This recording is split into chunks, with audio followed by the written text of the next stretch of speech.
জানলে কি করতাম গুনাহ বাবা মাওলানা, না জানিয়ে ভুল করেছি ক্ষমা করো না।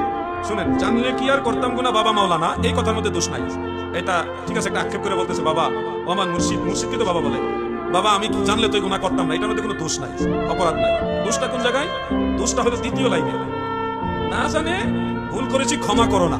এখন এই ক্ষমা করার যদি টার্গেটটা ওই বাবা হয়ে থাকে, তাহলে এখানে শিরিক হবে। কি হবে? শিরিক হবে, সে মুসলমান থেকে খারিজ হয়ে যাবে, তা তওবা করা লাজেম হবে, স্বামী স্ত্রীর সম্পর্ক জুদা হয়ে যাবে। মারাত্মক। গুনাহ মাফ করার অধিকার একমাত্র আল্লাহ, কোরআন শরীফের আয়াতের মধ্যে এটা আছে। অতএব এই গান যিনি লিখছে উনি নিশ্চয়ই কোনো আলেম না। আর যেগুলি জাহেলরা লিখছে, হিন্দু বেড়া গান লিখে গেছে, এটা নিয়ে আপনি মুসলমানের তো ভালোভাবে করেন না। ভালো অনেক কাসিদা আছে, এগুলি গান, এগুলি নিয়ে লাফালাফি করেন না। কথা বলছেন না, অনেক সুন্দর সুন্দর ইসলামী গান আছে না, সেইটা।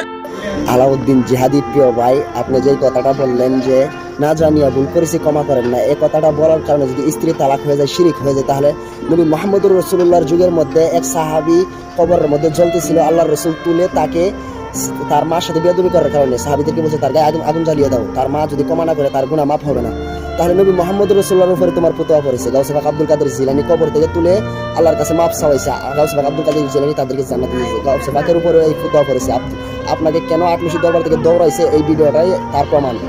আল্লাহর ওলিদের কদমে কোনো জায়গা নেই আলাউদ্দিন জিহাদি। তুমি এবং আব্দুল আজিজ গজবী রজবী দুটোটা একই কোম্পানির মাল, তোমরা ইহুদিদের টাকা খেয়েছো নিশ্চয়ই আল্লাহর ওলিদের বিরোধিতা করার জন্য।